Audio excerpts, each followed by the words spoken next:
Les grandes gueules sur Radio Espace, vous nous écoutez également aussi à la radio, vous nous regardez à la télévision, j'ai envie de dire. Merci à vous tous voilà, qui nous regardez sur le continent européen. Vous êtes sur YouTube, très nombreux d'ailleurs à s'abonner là-dessus. Continuez à le faire, mesdames et messieurs. On parle de Sogipa maintenant, mon cher Mohamed, des agriculteurs, c'est plutôt Jacques Liwa, des agriculteurs donc expropriés, demandent des comptes. Que se passe-t-il? Bon, on va avoir quelqu'un tout à l'heure qui reviendra, mais juste pour planter le décor, en 2000... Le sujet, il est sérieux. Ben oui, non mais alors, je sais comprendre. prononce correctement ta phrase. On sait pourquoi tu fais comme ça. Mais C'est pas normal. Alors, c'est pas normal. On est chez nous. C'est nous, ça que là. des présentations commencent à brûler dans ta région. On est chez nous là. Ah ouais, tout. D'accord. Que se passe-t-il, mon frère? Que se passe-t-il? Non, nous sommes que se passe-t-il? Que se passe-t-il? à Balan, je crois.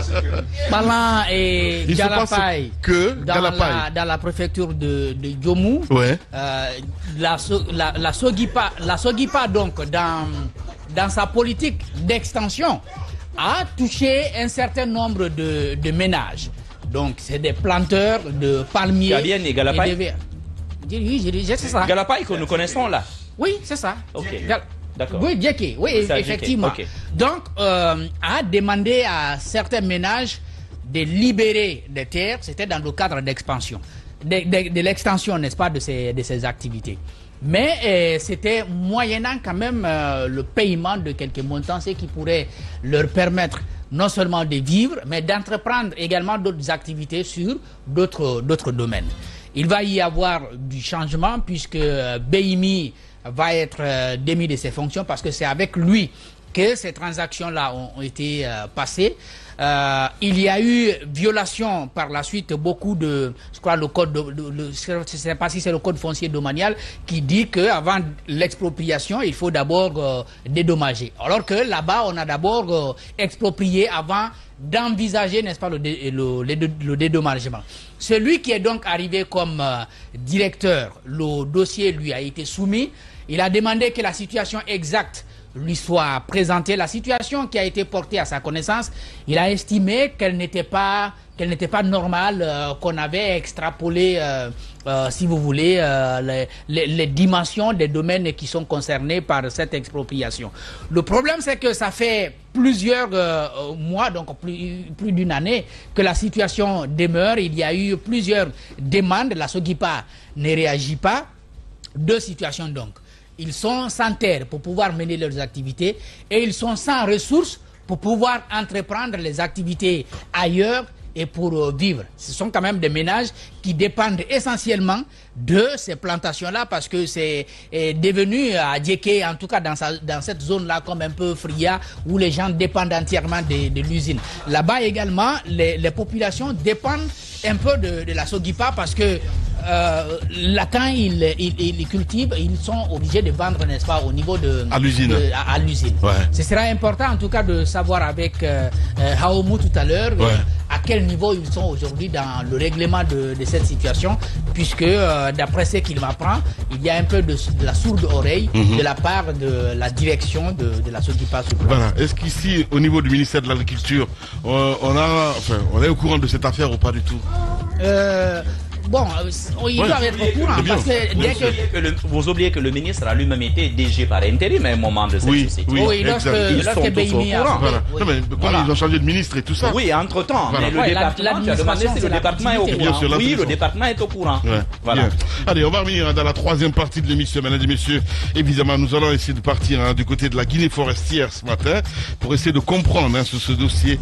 Les agriculteurs expropriés demandent des comptes. On parle de Sogipa ce matin et puis on reviendra avec cet autre dossier, gestion des collectivités, des délégations spéciales et après, on pose cette question ce matin. Tamba, vous allez l'entendre, mesdames et messieurs, avec l'exposé qui va suivre sur les coups de 11h. Le temps d'une pause, on revient à 11h avec vous. Trois discours Tamba. Le premier, c'est celui du PM. Si vous voulez, un discours qui a évolué seulement en quelques jours, parce que dans un premier temps, il sort, il dit on est en train de négocier le bateau. On va avoir le bateau, c'est la solution qui est privilégiée pour finir avec ces délestages. Quelques jours après, il revient devant la presse nationale et là, il dit le bateau, ça coûte cher. Alors là, lui, il a évolué très vite dans son discours. Le second discours, c'est celui des EDG, donc c'est dans ce communiqué où on dit clairement que la situation actuelle pourrait demeurer jusqu'à la période des grandes pluies, disons la saison des pluies. Donc l'opinion doit comprendre qu'il n'y aura pas d'électricité quand les pluies ne viennent pas. C'est ça la vérité. Il n'y a pas de solution à l'interne, il n'y a aucune possibilité pour eux de manœuvrer pour trouver de l'argent et faire fonctionner les centrales thermiques du côté de Conakry. Et ça, pour moi, c'est une incapacité notoire de la part d'un État qui n'arrive pas, je ne dis pas à éliminer complètement la crise, mais tout au moins à l'amoindrir, en faisant en sorte que le temps de fourniture s'augmente. Au lieu de 17 heures, peut-être qu'on puisse remonter jusqu'à midi. Ou alors, si on n'a vraiment pas cette possibilité, qu'on maintienne quand même les 17 heures dont on a parlé au départ. Mais aujourd'hui, on n'est même plus en mesure de respecter les 17 heures, disons des 17 heures au matin. On est en train d'aller progressivement vers minuit. C'est ce qui risque d'arriver. Oui, sur Radio Espace également aussi, sur Espace TV. Vous nous regardez à la télé. Merci de votre fidélité. Merci à vous tous qui nous rejoignez sur Radio Espace. Daouda Mohamed, pardon. On parle de Sogipa ce matin. Jacques a déjà planté le décor. Le temps pour notre réalisateur de joindre évidemment notre répondant du côté de la Guinée forestière. On se dit quoi exactement? Sogipa, tout le temps des problèmes. Mais bon, que cela ne tienne. On a envie de dire que c'est une société aussi qui a pris en otage un petit peu cette localité de la Guinée. C'est un peu comme la CBG. Justement, la société a pris en otage cette localité de la Guinée, mais également on a vu des roitelets à des moments donnés parce que quand tu viens DG de la Sogipa, tu es comme un roitelet et puis c'est toi qui as le droit de vie ou de mort sur les agriculteurs pour ceux qui viennent avec leurs produits et tu fixes le prix que tu veux et tu donnes le délai auquel tu veux payer et comment tu veux payer. Donc vous travaillez, les agriculteurs travaillent, ils produisent, mais après et ils ne s'en sortent jamais, comme cela a toujours été d'ailleurs le cas. Ils ne s'en sortent jamais. Par moment, il y a des individualités qui sortent du lot et qui deviennent un peu riches. On dit ouais, les gens qui sont à la Sogipa, ceux qui sont à Djeké sont riches. Mais pendant ce temps, sur 50 agriculteurs, vous n'avez pas 2 ou 3 qui sortent vraiment du lot et qui puissent aider les autres à émerger. Alors, le problème, il va au-delà de ce qu'on fait de leurs produits. Il touche aussi leur domaine. Ouais. Il touche leur domaine agricole. Parce que, vous savez... Est-ce qu'ils sont même maîtres des produits, là? C'est effectivement, c'est ce que je dis. Voilà. Le DG, parce que si c'est la société, je veux dire, si c'est l'usine qui fixe les prix, ça devient très compliqué. Parce qu'ils n'ont pas un autre endroit. Oui, parce que vous n'avez pas autre acheteur. Justement. Vous n'avez pas autre acheteur. Donc, l'acheteur vous impose ce qu'il veut. C'est un peu comme à la bourse, quoi. Ouais. Vous venez, vous vous conformez au prix que vous trouvez là. Ouais. Si vous voulez vendre, vous vendez. Si vous ne voulez pas vendre, vous vendez. Ouais. Parce que vous ne pouvez pas manger. Alors, ils ont les problèmes. Et vous savez, l'agriculture qui nourrit notamment le riz, entre autres, et l'agriculture de caoutchouc et autres, c'est pas la même chose.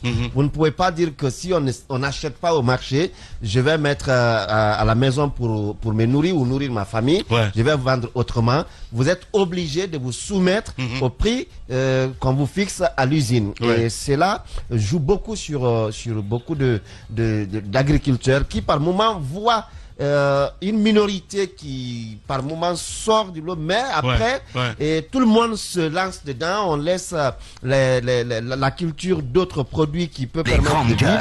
On se lance dans la culture de VA entre autres et ça ne mène pas à grand chose. Ça ne prospère pas. Ça ne prospère pas. Maintenant, si vous perdez toutes vos terres agricoles, comme on le voit dans d'autres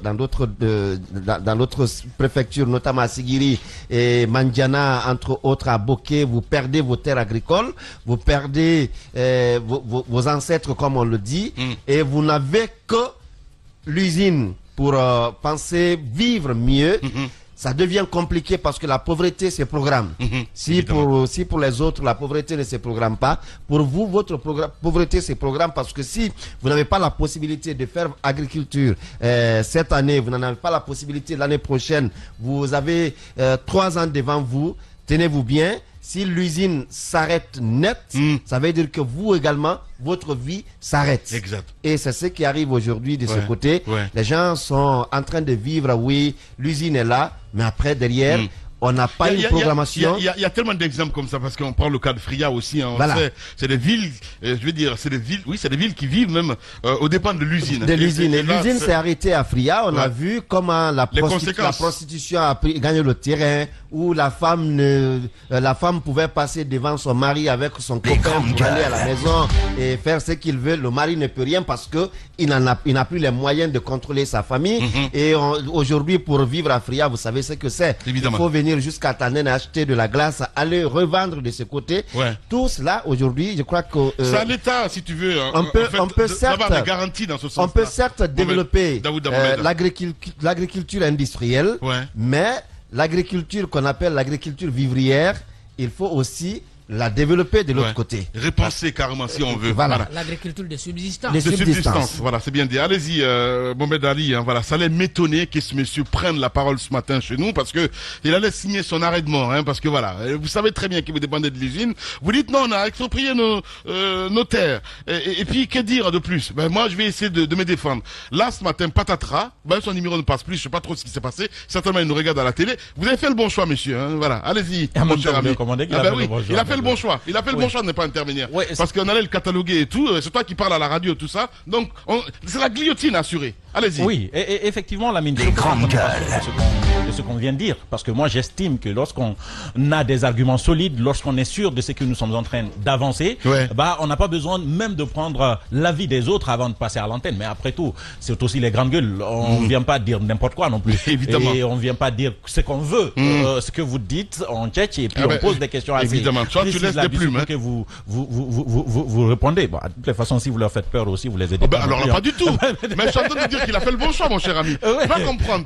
Tu appelles l'équipe des grandes gueules. Il appelle le bon choix. Il a fait le bon choix. Il appelle le bon choix de ne pas venir. Évidemment. Vous l'aidez pas non plus. Mais non, mais je n'explique pas que je l'aide pas parce que de toute façon, oui, il allait dire, le ministre va nous entendre ce matin, l'État va nous entendre. Tu comprends ce que je veux dire? Mais après. Oui. L'opinion, c'est important qu'il puisse expliquer afin qu'on puisse comprendre exactement ce qui se passe parce que il a des canaux de communication avec la hiérarchie, avec son ministre, avec tous les autres. Il peut les informer directement et ils sont informés. Mais après, il y a aussi l'opinion. Mais s'il intervient ou s'il nous sollicite, c'est parce qu'il demande de l'aide. Il va avoir gain de cause, à ce que je sache, Mohamed Ali. Voilà, c'est dans ce sens. Mais s'il ne veut plus venir, c'est pourquoi? Parce qu'il a peur. Parce qu'il n'en a plus besoin, la mine. C'est pas du tout ça, Mohamed Ali. Parce qu'il n'en a plus besoin, la mine. Depuis tout à l'heure, Jacques parle avec lui, donc voilà, donc on parle à vie. Voilà. Comment expliquer cela, Mohamed Ali? C'est ce que je tente d'expliquer, parce que moi, j'ai ma logique, la mine. Je peux avoir peur, mais si cette peur doit me tuer, bah, mieux vaut que j'ose maintenant affronter et aller. Si il avait besoin d'aide, la mine, il avait véritablement besoin d'aide pour sortir de là où il se trouve. Que ça soit la seule solution, bah, il devrait prendre la parole. S'il l'a pas pris, c'est qu'il estime qu'il en a plus besoin. Ou plutôt que il y a autre chose qui lui fait peur. Je vais te faire revenir dans la salle, Mohamed Ali, parce qu'on parle de Sogipa là, justement. Oui, je vais revenir maintenant. Justement, voilà. Sogipa. Bien.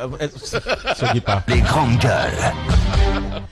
Sogipa, oui. Parce que tu es en train de voler, tourner, tu ne sais pas où tu vas. Non, je sais. Il sait très bien ce qu'il va. Il en sait beaucoup, ce garçon-là. Attention. Il ne veut pas que j'aille là-bas. Comment ça, Mohamed Ali? Eh ben, donc je lis dans ta tête maintenant, en fait. Vous faites ça tout le temps et à tout le monde, en fait. Vous lisez dans la tête de tout le monde. Alors, Sogipa, quelqu'un l'a rappelé tout à l'heure. L'ancien ministre, Nanyale, c'est pas toi. Mara, je sais que c'est pas toi.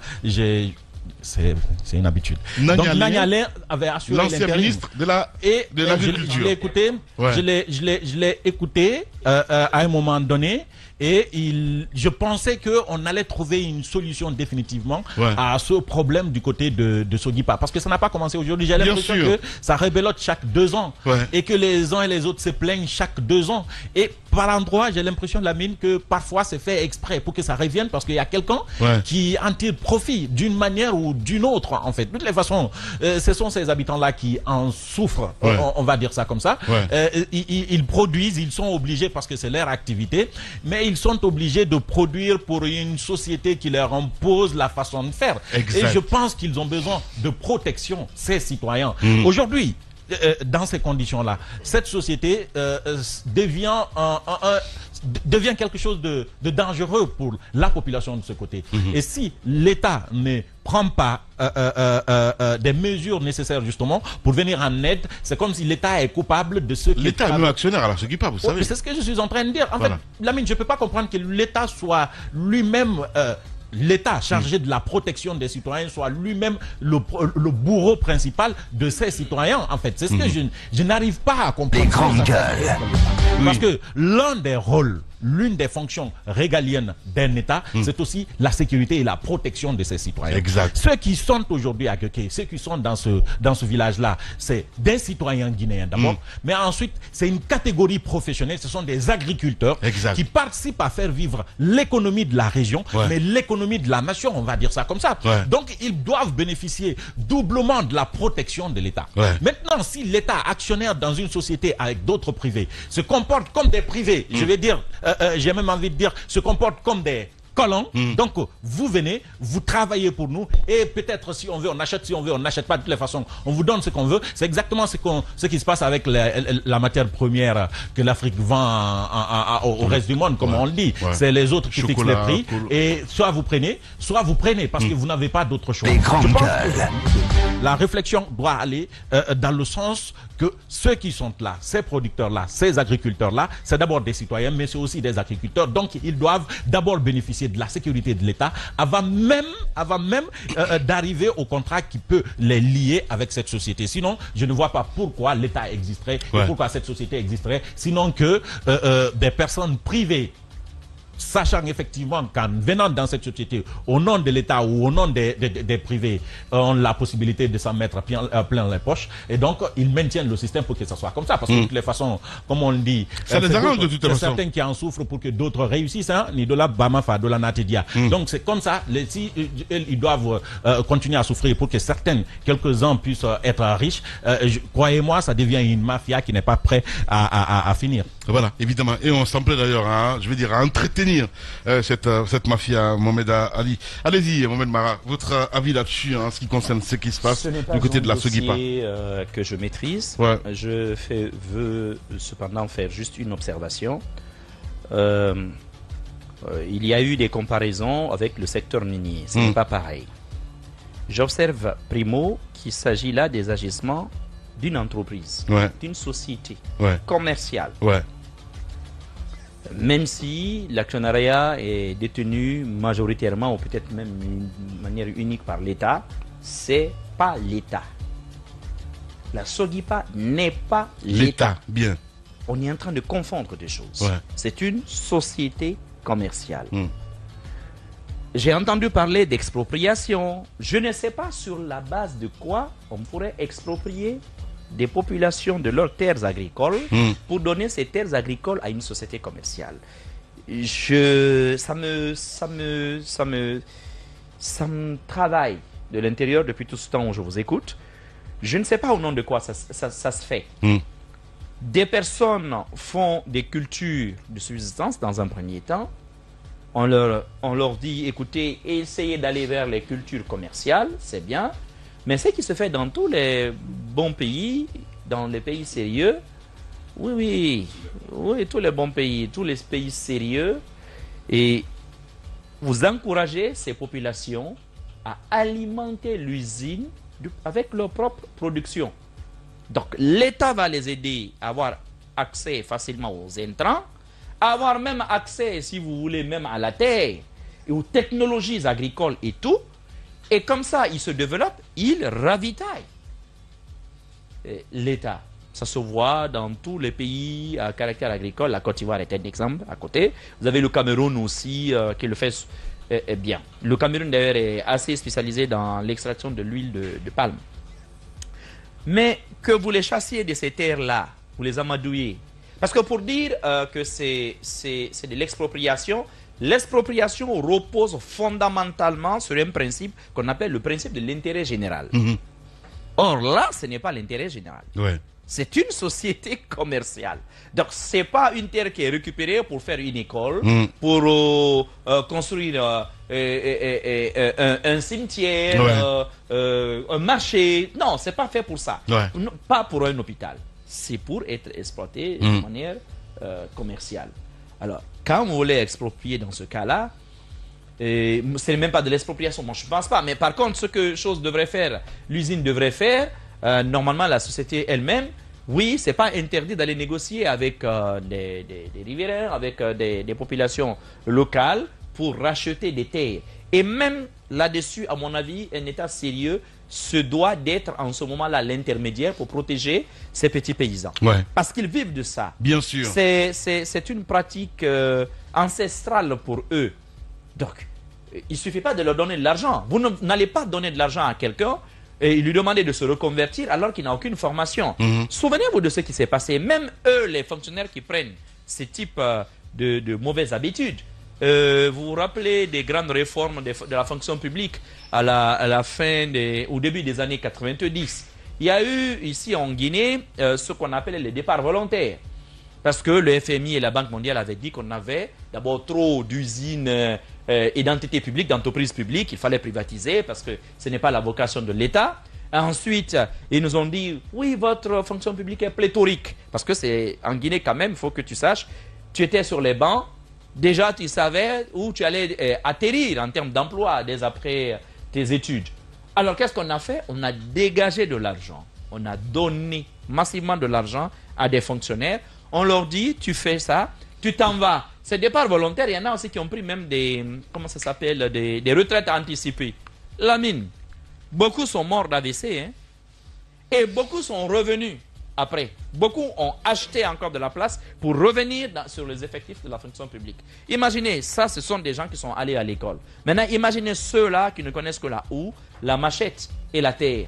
Vous allez leur demander comme ça d'arrêter et de se reconvertir. Ah non, c'est compliqué. Non, mais attendez, il faut qu'on soit sérieux. Bien. Ce qui est en train de se passer est assez inique. Je pense que ces gens-là, l'État ne devrait même pas encourager la SOGIPA à racheter toutes ces terres. Ouais. Je ne le souhaite pas, mais dans un pays où les entreprises sont mal gérées, si cette entreprise se casse les dents, qu'est-ce qui va se passer? Les créanciers iront saisir ces terres. Bien sûr.